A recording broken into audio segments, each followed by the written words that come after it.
Meal மேக்கரை பயன்படுத்தி இன்றைக்கி செம்ம டேஸ்ட்டான ஒரு ரெசிபிங்க. கண்டிப்பாக வீடியோ வந்து ஸ்கிப் பண்ணாமல் கடைசி வரையும் பாருங்கள். புதுசாக பார்க்குறவங்க நம்ம சேனலை ப்ளீஸ் ஃபாலோ பண்ணிவிட்டு பாருங்கள் ஃப்ரெண்ட்ஸ். வாங்க ஃப்ரெண்ட்ஸ், இது எப்படி பண்ணுறதுன்னு பார்க்கலாம். இந்த மீல் மேக்கரை வந்து நல்லா சுடுதண்ணியில் ஒரு 5 நிமிஷம் போல் வேக விட்டுருங்க. வெந்ததை நல்லா தண்ணியெல்லாம் ஆறுனதுக்கப்புறம் இந்த மாதிரி இறுக்கி கையில் வச்சு நல்லா பிழிஞ்சிட்டு வேறு ஒரு பாத்திரத்துக்கு மாற்றிக்கோங்க. மாற்றினதுக்கப்புறம் இதில் வந்து 2 முட்டை உடச்சி ஊற்றிக்கலாம். 2 முட்டை உடச்சி ஊற்றிட்டு இதில் வந்து 1 டீஸ்பூன் அளவுக்கு வந்து மிளகாய்த்தூள் வந்து சேர்த்துக்கலாம். உங்கள் காரத்துக்கு ஏற்ற மாதிரி 1 டீஸ்பூன் 1.5 டீஸ்பூன் கூட சேர்த்துக்கோங்க. நல்லா காரசாரமாக சாப்பிடக்கூடியவங்க. 1/2 டீஸ்பூன் அளவுக்கு வந்து மஞ்சள் தூள் வந்து சேர்த்துக்கலாம். இது கூட 1/2 டீஸ்பூன் அளவுக்கு வந்து உப்பு போட்டுக்கலாம்.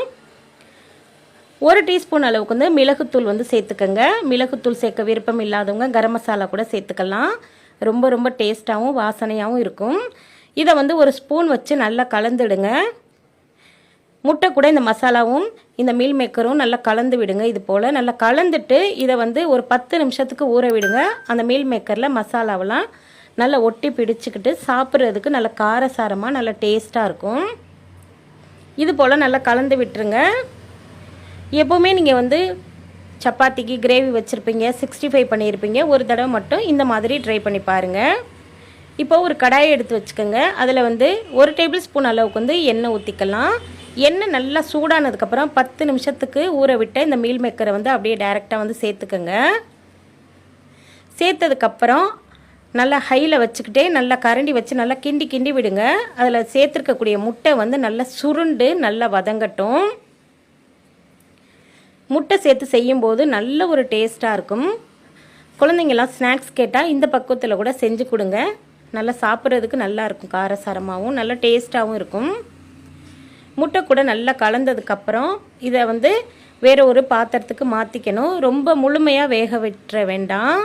இந்த பக்குவத்துக்கு வதங்கணும். முட்டை வந்து அந்த மசாலாவில் நல்லா ஒட்டி பிடிச்சிக்கணும். தனித்தனியாக திரியாக இருக்கக்கூடாது. இதை வேறு ஒரு பாத்திரத்துக்கு மாற்றினதுக்கப்புறம் நம்ம வந்து இதில் அதே கடாயை எடுத்து வச்சுக்கோங்க. அதே கடாயில் மறுபடியும் 1 டீஸ்பூன் அளவுக்கு வந்து எண்ணெய் சேர்த்துட்டு கொஞ்சமாக சீரகம், அதுக்கப்புறம் சோம்பு போட்டுக்கலாம். நல்லா பொரிஞ்சதுக்கப்புறம் ஒரு கொத்து கருவேப்பிலை போட்டுக்கோங்க. இது நல்லா பொரியட்டும். இந்த மாதிரி நல்லா வதக்கி விட்டதுக்கப்புறம் இதில் வந்து வெங்காயம் சேர்த்துக்கலாம். ஒரு கைப்பிடி அளவுக்கு வந்து சின்ன வெங்காயத்தை உரிச்சிட்டு நறுக்கி சேர்த்துருக்கேன். பெரிய வெங்காயமாக இருந்துச்சுன்னா ஒரு வெங்காயம் சேர்த்துக்கோங்க. பொடியாக நறுக்கிட்டு சேர்த்துக்கோங்க. இது வந்து முழுமையாக வதங்க வேண்டாம். ஒரு கண்ணாடி பக்குவத்துக்கு வதங்கினா போதும். இதில் வந்து ஒரு தக்காளி பழமும் இது கூடவே ஒரே ஒரு பச்சை மிளகாய் சேர்த்துருக்கேன். சேர்த்துட்டு இது வந்து மசிய வதங்க வேண்டாம், லைட்டாக வதங்கினா போதும்.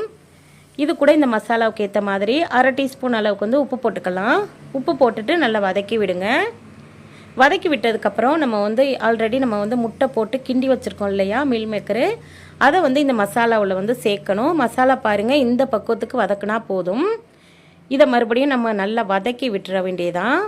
இதில் வந்து உங்களுக்கு விருப்பப்பட்டீங்கன்னா இதில் வந்து டொமேட்டோ கெச்சப் சேர்த்துக்கலாம், இல்லைனா சோயா சாஸ் சேர்த்துக்கலாம். உங்கள் விருப்பப்படி எது வேணாலும் சேர்த்துக்கலாம். ஆனால் இதெல்லாம் சேர்த்து உடம்பை கெடுத்துக்கிற வேண்டாம். இந்த மாதிரி நம்ம வந்து செஞ்சு சாப்பிடும்போது தான் நல்ல டேஸ்ட்டும் இருக்கும், நமக்கு உடம்புக்கும் ரொம்ப நல்லதுங்க. அவ்வளோதான். இந்த மசாலா கூட இதை வந்து நல்லா கிண்டி விட்டுருங்க. சுருள நல்லா கிண்டி விட்டுருங்க. கிண்டி விட்டுட்டு எடுத்து சாப்பிட்டு பாருங்கள், செம்ம டேஸ்ட்டாக இருக்கும். சாம்பார் வச்சிங்கன்னா இது கூட தொட்டு சாப்பிட்லாம். ரசம், தயிர் சாதம், புளி சாதம் எல்லாத்துக்குமே நல்ல ஒரு பொருத்தமாக இருக்கும். இந்த பக்கத்தில் நீங்களும் செஞ்சு சாப்பிட்டு பார்த்துட்டு எப்படி இருக்குன்னு சொல்லுங்கள். வீடியோ பிடிச்சிருந்தா லைக்